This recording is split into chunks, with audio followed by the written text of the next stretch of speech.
Welcome to the third episode of The Carry Unplugged. Today's guest is none other than Jacob Edwards. He's a mentor, a counselor, who also has a background in psychology, one of my dearest friends, and he's here to talk about culture, fatherhood, and mentorship. Let's give it up for none other than Jacob Edwards. How are you, Jacob? How are you doing? All is well, my boy. What about you? I did both, man. I did both. I appreciate you for coming on the pod. For sure. Appreciate you for real. Yeah, man. So, for the people at home who may or may not know you, who is Jacob Edwards? That's a big question. Well, it depends on what you really want to know, but I'm just a simple guy, a father, a brother, an educator, a mentor, love young people, love music, just love to express myself as well. So, I mean, it's a big question, but It really is, yeah. a bit simplified if you ask me. I see you. Definitely. So, you're a counselor, correct? Definitely. And if I'm correct, you also have a background in psychology. Definitely. Okay. So, what led you to becoming a counselor? I mean, it's crazy that you asked, I was also going to say I have a background in science as well. Okay. I left HLSCC with associates in biology, and had hopes.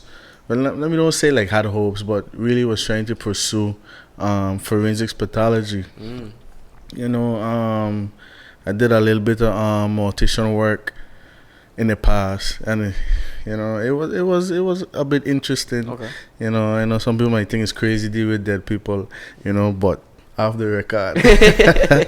But on a serious note, when I went to university, a lot of things were happening, with me mentally, with me as a young man, in a different culture, kind of opened up my eyes to different things. And when I was going back home, I see a lot of our people need guidance. They need people with real advice, not just things that they want to hear, Sure. but even the hard things that they need to hear. True. So I take it upon myself, let me try something different, because sometimes what you might like doing might not be what you need to be doing. So that's how I looked at it, and I just pursued it. And like it. trust me, I love psychology. Science is either yes or no. Psychology is all In about, between. perspective, the gray areas, not just black and white, I feel you. Definitely. So let me ask you. You are the grade 8 counselor at the Elmo Stout High School. Correct. So what is it like, actively contributing to shaping these young minds and cultivating the next generation of Virgin Islanders? Well, I know at the end of the day, we got to focus on this world and its culture. Culture plays a big part in where all young people are heading, and just with this territory going on a whole, and me being a grade 8 counselor, it's very interesting to see what aspects in life that our youth are really paying attention to or even interested in. So my job, I ain't even gonna lie to you, it's very hard because you're dealing with different personalities, True. Different mindsets, and if you don't understand that, you can't be effective. So if I don't come down for my high horse or my pedestal and actually see them for who they are and try to understand them, then I'm not being effective. Counseling ain't all just about giving advice. Sometimes it's about shutting up and listening. Retalk. And that's what I do. You can't give solutions if you don't understand the situation. Bro, I say that again, my son. I say that. You have to say Like that I again. say, you can't give solutions without understanding situations. Wow, that's Definitely. powerful. That's powerful. So, what would you say is a very memorable moment that you had being a counselor thus far? Listen, I have a lot, to be honest. Every day wouldn't be a good day.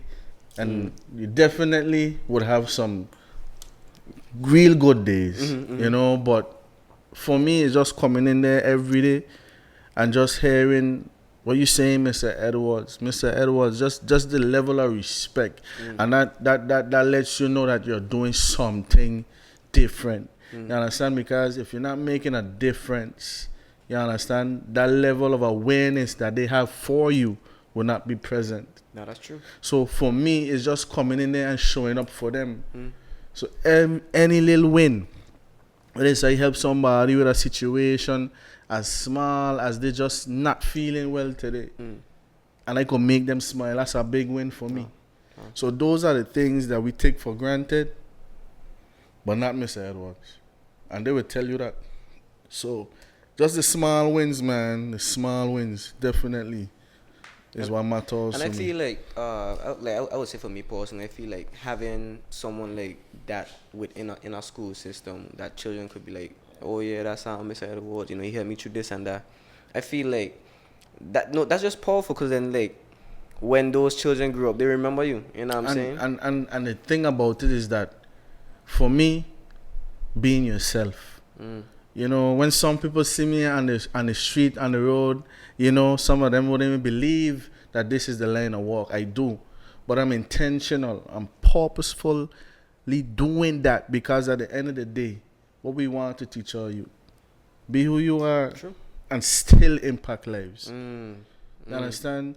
You trying to change me will never happen. Nope. Unless I allow it to change. And it's either going to change for the better or the worse. You know, we have to see young people for who they are and then guide them, bring them in shape and form, you know. And that's the tag of what we having right now. You can't change a thing that's still trying to find itself.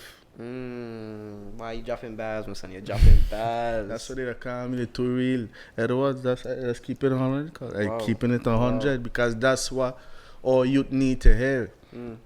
You know? So definitely, like you said, you know, things in this time as a counselor, you know, even yourself as somebody that is prevalent in the youth sites at this time, you know, we all have a part to play.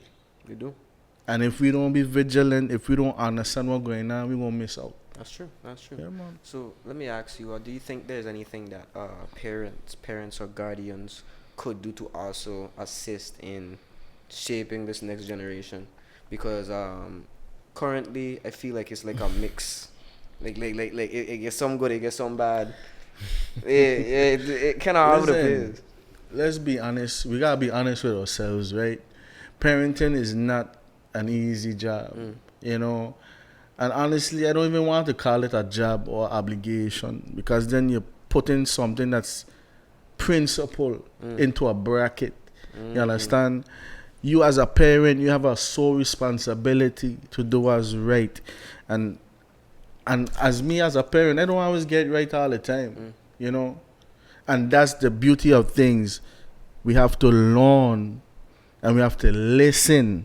You understand? So as parents, as we care and nurture our children of today, we're going to have to fall back. And when I say fall back, again, come down off your high horse. Come down off of that mindset where you think you know it all. You understand? And take a opportunity to listen and hear what your child is saying, what your son is saying, what your daughter is saying. Even if it's upsetting you, humble yourself.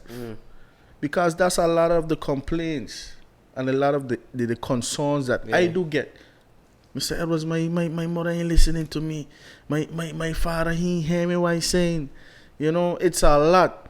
How do we do it? We have to meet one another halfway. And I feel like that's why we have to disconnect between the older generation and us. It's like, no shade to them, but they're speaking the truth. Like, our generation feels like they just there and they know it all. They all know it. Trust me. And anything we say about how we feel or about a topic that they don't like or understand, you know, is disrespectful. Definitely, and you take it right out. You take it right out of my mouth. Like, I have students that come and say every time they express themselves, you know, the parents take it as disrespectful, as they being disrespectful, you know, but it's just them being passionate about how they feel, you know, and that's the, like you say, that's the disconnect that we are not seeing. You know, we have to find that way where again, we give opportunities to one another and try to understand the situation first before we can hand on solutions. You understand? So I think it starts with listening as parents. Like I said, I know it's not easy.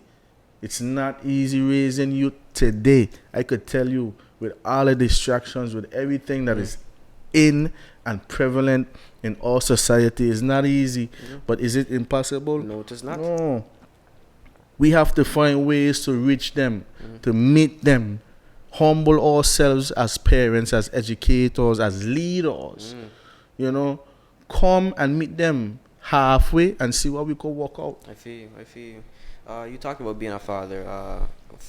I just want to ask, how is fatherhood like for somebody watching from the outside? It just seems like a beautiful thing to just be a father. Like how is it? It to be honest, you know, being a father, it's a beautiful thing indeed, but it's not an easy thing. You know, there's so much that the world and society expects from a man, per se, a father to do. You know, we expect fathers and just men on a whole to provide. It's not easy. You understand?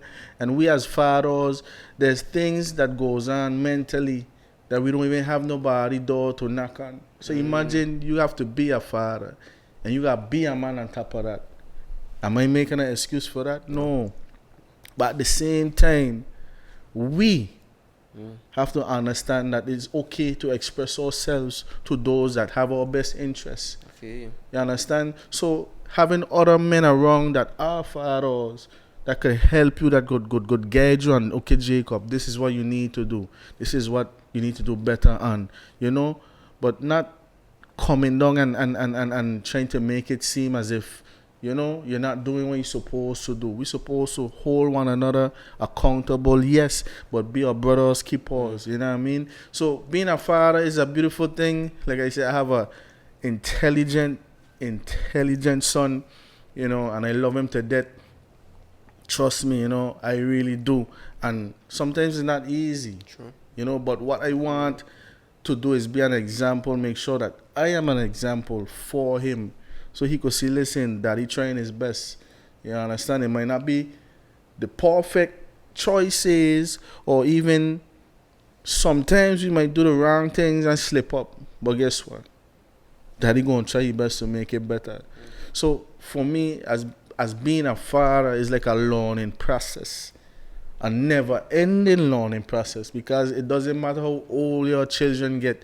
Again, they are still your responsibility. So I love being a father. You know, I definitely do. So let me ask you, do you think fathers are needed in this generation or at all? Because I mean, like, to be honest, you have a lot of single parent households, preferably towards the mothers. But do you think our fathers are needed in society? Of course. Listen, I grew up in a single parent home, you know, and that alone is a story for another day, you know. But what I would say is, at the end of the day, you know, thank God I had certain people around me, you know, certain father figures around me to show me certain things. Did I learn it the right way all the time? No. I did some things I'm not proud of, you know. I learned from it. You know, not every loss you have to look at it as a loss. You have a choice whether you look at it as a loss or you learn from it and have it as a lesson. So with that being said, fathers are necessary. They are needed. You understand? When you speak about the youth today, oh, my father wasn't there for me. Oh, my father walked out on us. You understand? So, of course, there's a connection that a father brings to a family that seals the deal, that restores, That's true, that refines, you understand, and make everything balanced. So we have a responsibility as fathers. Definitely. But how do we reach them? Again, there's a lot of men going through a lot of things, a lot of fathers going through a lot of things, but they don't have no avenue to actually speak out, to actually pour out and actually say what they're dealing with. So what happened? What do you think end up happening? A lot of them turn their backs on their family. A lot of them give up. You understand? And I'm not saying that's the right thing to do. But at the end of the day, what have we as society do to protect all men, all fathers? You understand? What have we done to make sure that it stays encouraged, stays on the right path?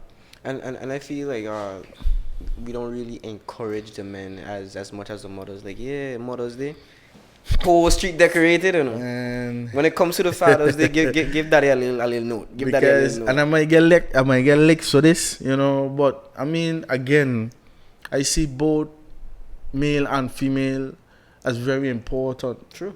in a family. You need both. No one is better than another.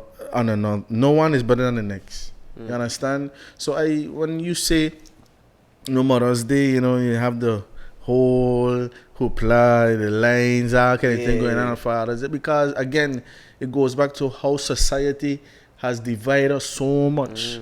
You know, how the social media has infiltrated the minds and make it seem, okay, fathers don't deserve this because that's what they should do. You understand? But really and truly, it's not what they should do. They need the encouragement too. They need our love. They need our appreciation. My point exactly. We was trained to provide. You know what I mean? Listen. Listen. And I mean, I don't know if we still on the right track, but at the same time, you know, I had to ask a young lady at the time if she know how to treat her man. Because we as men has been taught To know how to treat a woman. Yeah. And you know she couldn't answer. Wow. You know she couldn't answer like real talk. Because it's deeper than what they think a man wants or needs from a woman. You understand? And when I say need, I talk about what they think we need. They need that emotional support. You understand? We need that. So when a man really showing you that side, again, women are always talking about, oh, they want somebody romantic, they want somebody to express themselves. But when a man give you that side, what we do? We weaponize it. We use it against him. You know? Oh, I want an emotional, intelligent man. But when he show you that side, what do you do? That man too controlling for me. So it's serious. It's serious. It's serious. And I feel like even as males, like we were from since we were young, we were once again programmed to be like, hey, you can't cry. Yeah. You gotta be strong. You gotta know to do this. You gotta know to do this. Yeah, man. So like, no, when life they really hit you when you get older is like you don't know how to deal with it. Exactly. You know what I'm saying? So what do you think does happen? You know, you're in a spot. And when you're in a spot, what do you think that happen? Things must go wrong when you're in a spot. That is true. Like I'm gonna be honest with you, right? I'm gonna be honest. Like it had times where it's like I didn't know that specific thing would have happened to me. I didn't even know how to deal with it because, look, let me give you an example, right? My grandfather died, I would say 3-4 years ago, right? When he died, I was like, you know me, I'm gonna cry. I gotta be a man for granny, you know what I mean? I can't show she that it's soft. Definitely. Bro, as I look at this man in his casket, water walks in the fam. Bro, you talking about water walks. Like I say, I grew up in a single parent home, you know. And my father passed away now is what? About 9 years, 8 years. You know, I was carrying a lot of pain and resentment, you know, because I'm his last child, you know. So I'm his last child. Imagine you being his last child and you don't even have no memory. Wow. But you seeing this man for the first time at 20 years. 20 years old. Wow. And guess what happened? Wow. The next year he passed away. So imagine all our pain, all our hurt, you know. And again, we still talking about young men feeling appreciated, young men being guided and encouraged, you know, to do what we're supposed to do in this society because we are leaders. True. But again, if we have so many of us being broken, so many of us being hurt, so many of us going through so many things, and there's no output, no avenue. Yeah, they say no open up, but who can we really open up to that going to actually listen and not use True. our situation as a weapon That's true. and bring us down, but uplift us? You understand? So imagine as a youth, as a young man, going through all of this. You know? So for me, I tell my students, I say, listen, if you need time to cry, you cry it out. If you need time to scream, you scream. If you need to punch the wall, you do that. Because at the end of the day, you have to release. And I think a lot of us as young men, we have a lot inside of us that we really just need to release. And we're not getting that opportunity. And that's why you see a lot of things going on in our territory right now. True. I would say recently, like, I just grew out of the men can't cry mentality. Bro, I ain't gonna lie, I've been crying recently. Me ain't gonna lie to you. Wow. And like tough, when you have it bottled up and you, it'll be like the whole wall on you. But when you have that release, when you have that person to vent to, it's like a boarding game. Definitely. It's like getting lift off of your shoulder. Definitely. And going back to that point, like we I think we need to stop belittling our males in society. Facts. And I ain't just saying it's just males alone who going through stuff, but I feel like from since we young, it's just like, hey, you gotta do this, you gotta do that. If anything happen, deal with it. Use a man. Facts. Like, how do you listen? It's so crazy. Imagine there's something again, science background, sociology, psychology background as well. There's something called nature and nurture, my boy. You understand? Mothers nurture. You understand? But when you talk about the nature part, we as men, even women too, we have a nature. Women have a nature to shape, nurture, take care of, make sure everything is in order. By nature, you understand? We as men, yes, we are there to provide and protect, but there's a bit part that we'll be forgetting.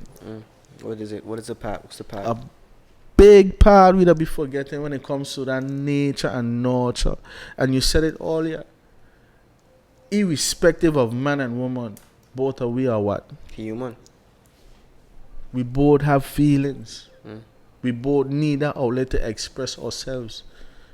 And that is the part that has been cut off from that area, from us as men actually being able to see how we feel and not being criticized. Sure. Or not feeling like we're just throwing a tantrum. I feel you. You understand?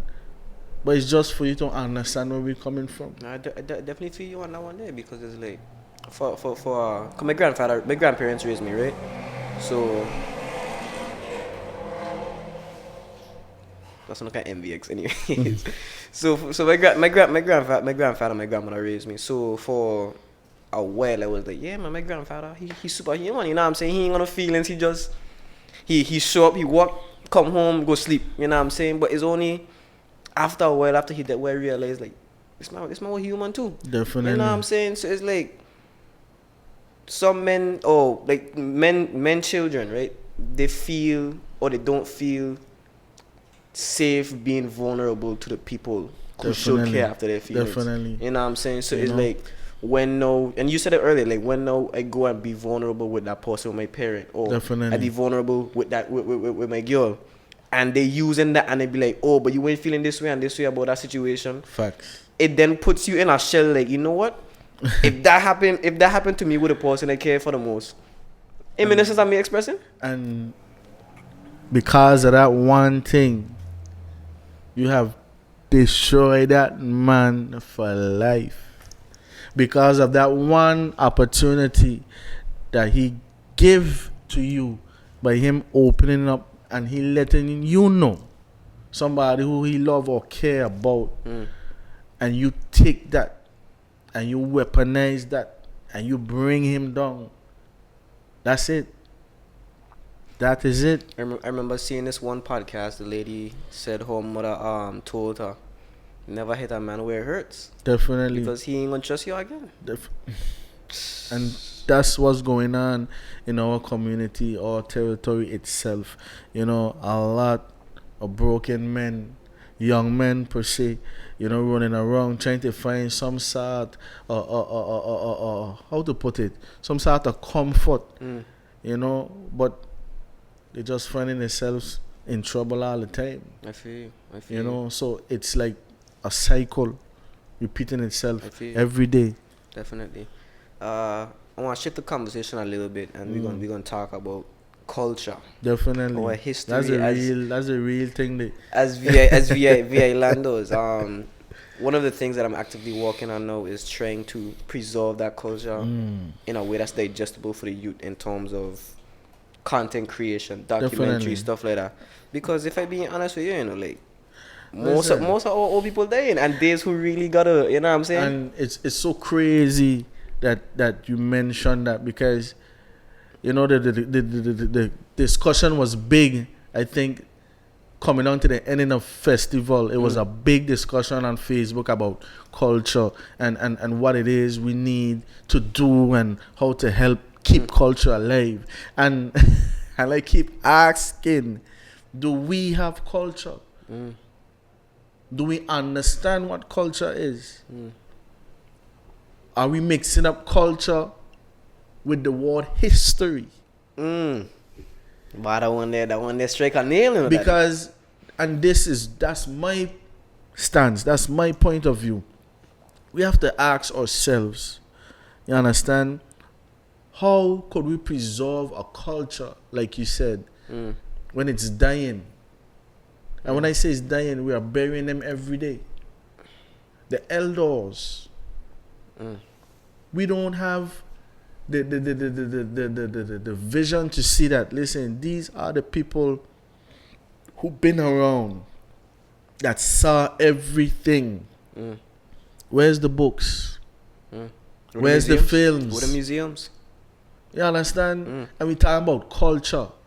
You understand? If we don't understand our history, how could we understand culture? When culture is something that grows with your society. Culture keeps growing.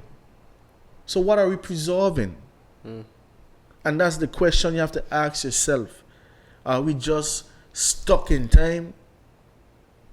That's the question you need to ask. I feel you. You know, so it's really tough, man. Yeah, and like being so young, 18 years of age, right? So being so young in the VA is like you can't find no sort of video, no book online about our history like that. You know what I'm saying? So it's like you look up US history, easy. German history, easy. Russia, easy. When it come to the VA, it's like we ain't have nothing. And the people who you could go to, as you said, they go into the graves of no. So it's like, why not? Because I did a documentary last year with Elmo Stowe about Fungi music, right? And even Ruben Vanderpool about art. So it's like I learned so much just off camera and on camera with his appearance. So it's like I feel like us as Virgin and us to like we need that in order to preserve. You know what I'm saying? Because we're in 5-10 years, what we have. And just an island with a bunch of people on it. And that's the crazy part. And I'll say this here, and I'll say this here. The BVI has always been a melting pot. Whether we want to believe it or not, it has always been a melting pot. Why I say that like that is because at the end of the day, we have built on one another. Again, my question is do we understand our history? If we don't understand our history, then we can't understand the culture. And because we could not, and I'm saying could not, because really and truly right now we don't understand our culture. And because we cannot understand it, there's no growth. So that's why you have the arguments back and forth. What is our territorial way? Is it this? Is it that? Why we wasn't represented in this way or that way? Again, it goes back. Are we confusing culture with history? When I went to HLSCC, who you think taught me via history? A white man. You. And I'll never forget this. The coolest white man ever, Mr. Kent. I don't know where he's at. Wherever he's at, that man opened up my eyes to something so real. Imagine a white man so passionate about my culture. Let me say that again. You say he more passionate than the people. Bro. Nah. And that thing blew my mind. It was so crazy to see how passionate this man was. And he himself would always mention to us, imagine, we as Virgin Islanders, we don't even know what we have. You understand?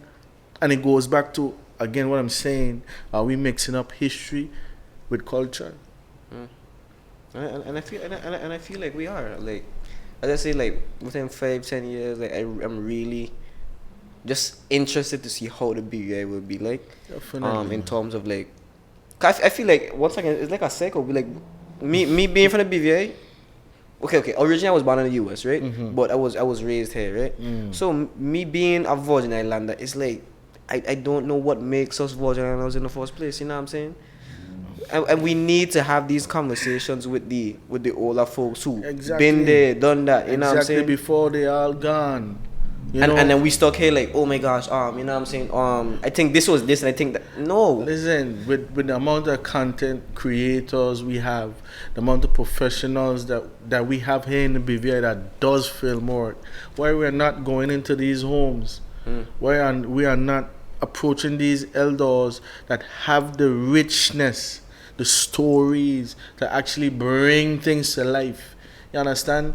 These are the people that we need to be recording to show in classrooms so we could actually understand how life was before and how our culture has been evolving. Because that's what culture does. It doesn't stay the same. And that's where, again, we're confusing ourselves. We think, okay, fungi and fish is culture. Let's talk about it. The national board. Let's talk about it. Let's really talk about it. Yo. You know, we have to be very intentional on what we want to put out there. Yes, these is things that has made us who we are. But again, what are the preservations? You understand? Okay, fungi and fish. That's all I will be known about. Nope. Come on, it have to be something deeper than that, man. Exactly. I feel have like to be way deeper than that. People only know the fungi. Okay, let me see the fungi music, and we barely know that. You know Shout out Razor Blade. No, shout out Razor Blade. They're doing the thing, right?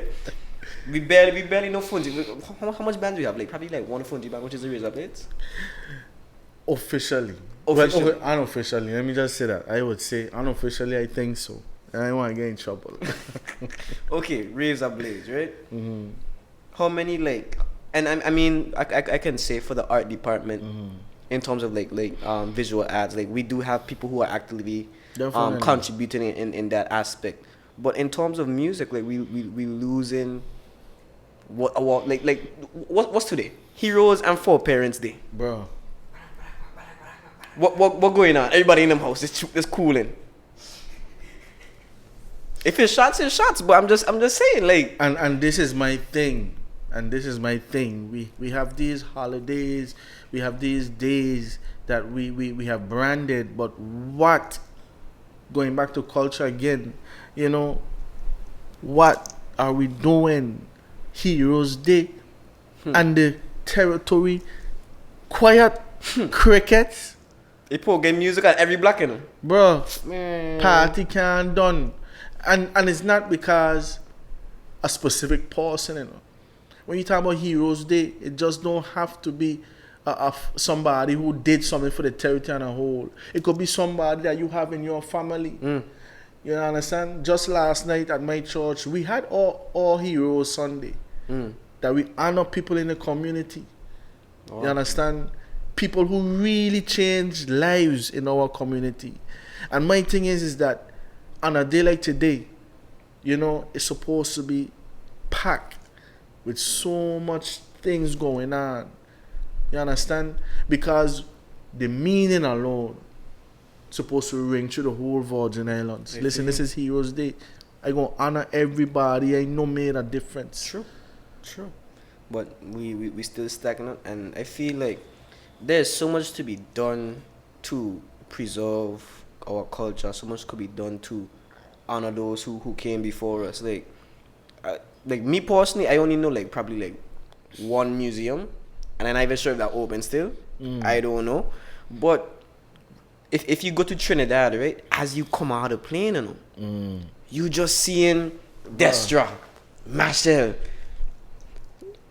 You know what I'm saying? Like, we're gonna get in trouble, you know. We're gonna get in trouble. No, we're gonna get in trouble, you know. We're gonna get in trouble, you know. But again, you don't even got to go so far.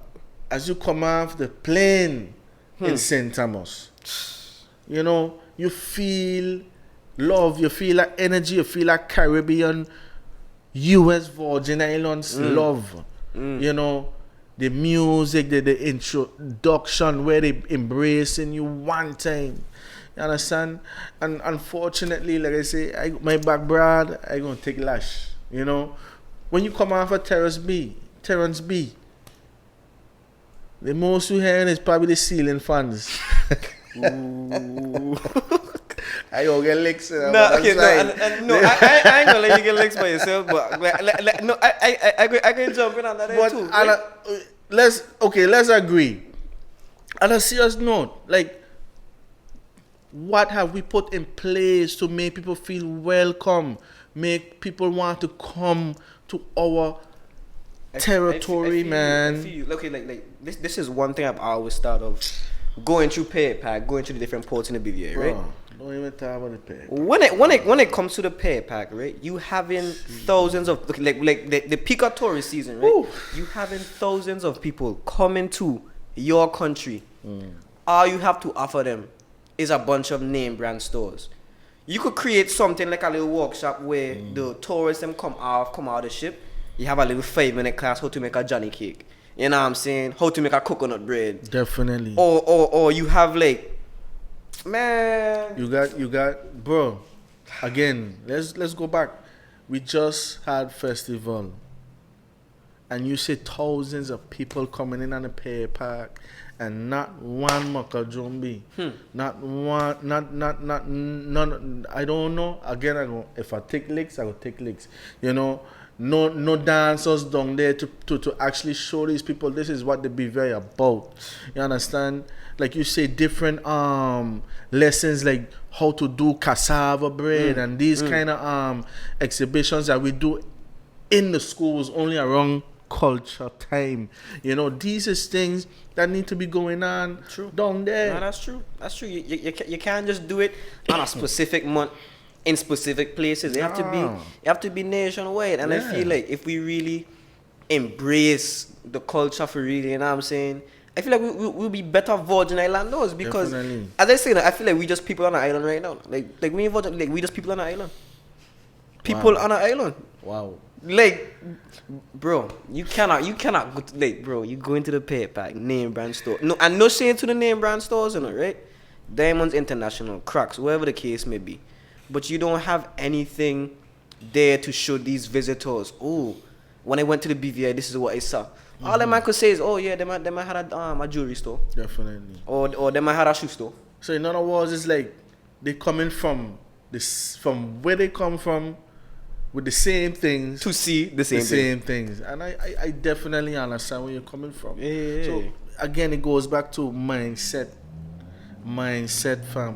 What it is we want to portray. True. What it is we want them to know and see about us as BVI Islanders, as Virgin Islanders, as people of the British Virgin Islands. Definitely. You know, again, mindset. If that don't shift, we in a lot of trouble. Nah, definitely. And I'll say this last thing, like, just advice to whoever is in charge or in that regard. I feel like it's so much to be done. You could create, as I said, like a little tat making class. Give them a history lesson about tat, or you could handle something detailing, like, or like let me say a QR code to a video of how to make tat. Definitely. You know what I'm saying? And then these visitors gonna be like, okay. You know what I'm saying? Because even me as a Virgin Islander is like, as I said, we just people on the island and yeah. And we have so much to offer, but we're not seeing it because we have become so comfortable with what we have and not understand that it's bigger than the vision that Larry Stout had a long time ago. What are you, the leaders of today? We, the people of today. Where are our vision? You understand? And it's just like Lavity, Honorable Age Lavity Stout said, you know, right? Where Speaking of Heroes Day. All right.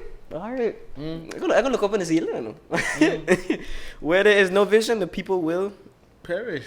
Amen. And I felt like his vision has already came to pass. It already has. It so already what has. are we doing now? Where are our vision to push this territory further than what it is? I had asked my chaperone a question. I was like, if Age Lavity still had 5 more days, or if he had 5 days within the territory currently, if you think anything would be different, and he said no, because so many different things changed back then opposed to now. And I could draw reference to that because it's like so much things has changed since Age Lavity Stout has since he was born and since he passed, right? So it's like I ain't saying not to honor their vision of our, as our forefathers and our heroes. Foundation. You know what I'm saying? You have to have the foundation, but I feel like it's now our time to now build. Let me ask you a question. You know, life is common sense, right? And but have people don't have common sense, you know? It ain't really common, you know? When you building a house, you got to have a foundation, right? Yeah. House have to be built on rock. You understand? And you got to got steel. You got to got blocks. You got to got mortar, cement. Definitely. We got to gather ourselves and start to build this house. The foundation has already been set. It's been set. Too long. For years. What are we doing? Nah, man. You understand? Doing so it's up to us. If they don't want to hear, we got to get radical. And it's going to happen by will or by force, because we want to see this territory move forward.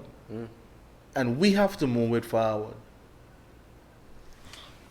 But I tell you right, like the only reason I had learned the meaning of some of our Fungi songs is when I went to Elmo Stout's home and interviewed him. That's the only, like, I've been hearing these songs, Captain, what's your I never knew the meaning to these songs. The man sit me down, the man was like, okay, so remember when the fisherman, I was like, wait, that is what I mean? Definitely.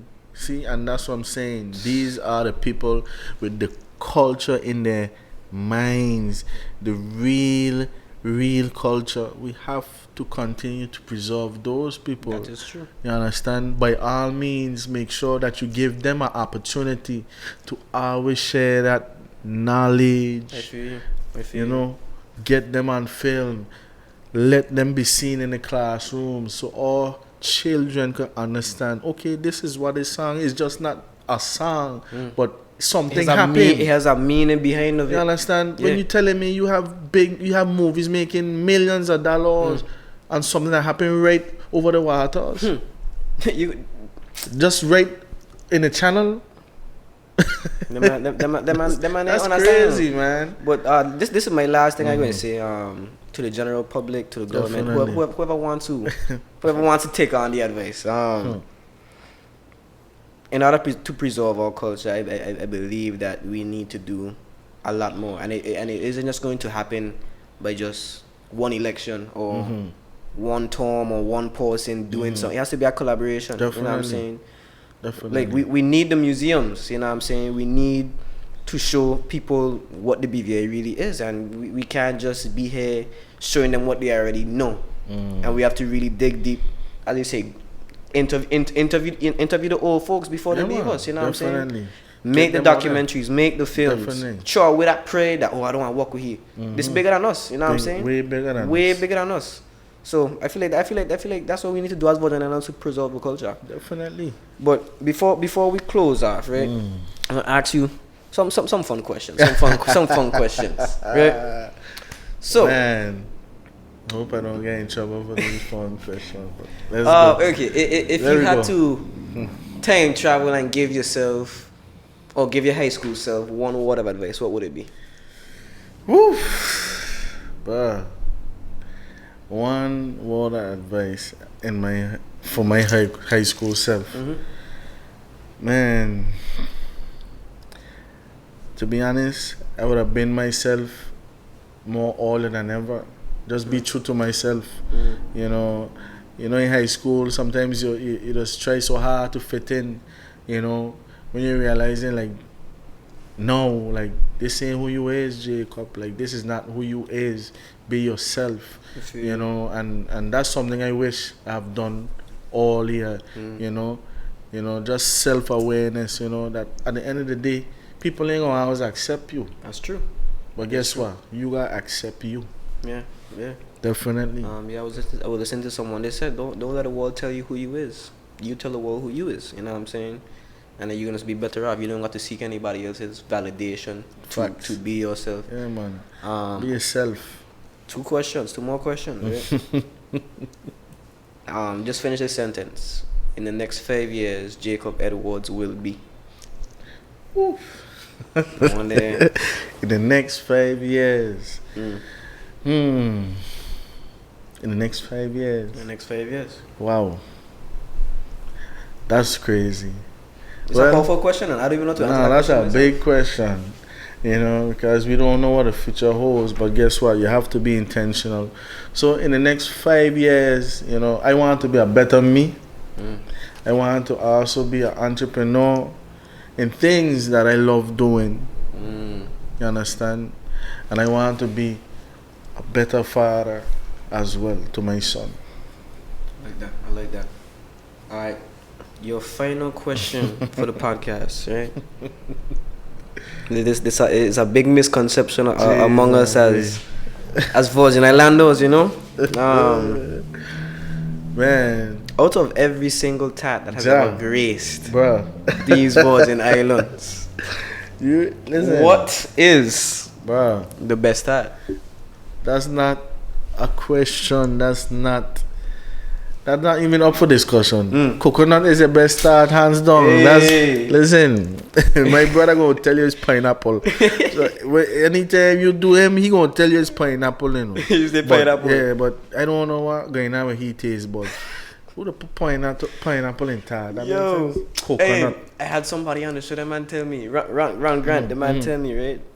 Guava tat, coconut tat, like half, and then the middle piece. That the first time I had, I was like, wait, I can't. That's interesting. Yeah. If you don't have coconut, I'll try a little guava. But anything guava after berry, that, guava berry. no guava berry. Yeah. You know, I ain't know about that guava berry part. I leave that there for them people down on the west side. You know about guava berry. Coconut all the way. Maybe a little guava here and there. If that's the last thing to do. If it's the last thing. Yeah, man. You ever had a kiwi tat or mango tat? Sorry. Listen, I don't know what he talking about kiwi and mango and them kind of thing. I know. I really check his Virgin Islands card for real. Because I don't know what he talking about mango and kiwi and them kind of thing. And I know what he talking about. Nah, me like somebody tell you about it. I ain't never tried before, but hey, I mean, don't knock it to your trade. You know what I mean? Don't knock it to your man. trade. Don't knock it to your trade. Man. Hey, Jacob, Respect, I appreciate you man. for coming on the pod, man. Love alone. Hey, we might get licks, you know, but hey, somebody had to say it. Somebody had to say it. Definitely. But you know, any word of advice you want to tell the youth, people listening, even your students who may be listening, any word of advice at all? of course, man, and this is for everybody, you know, and myself, you know. Choosing peace doesn't mean that acceptance follows right after. So in other words, live your life. Make sure you do it right. Ain't everybody gonna come with you. But guess what? Once you have you, anything is possible.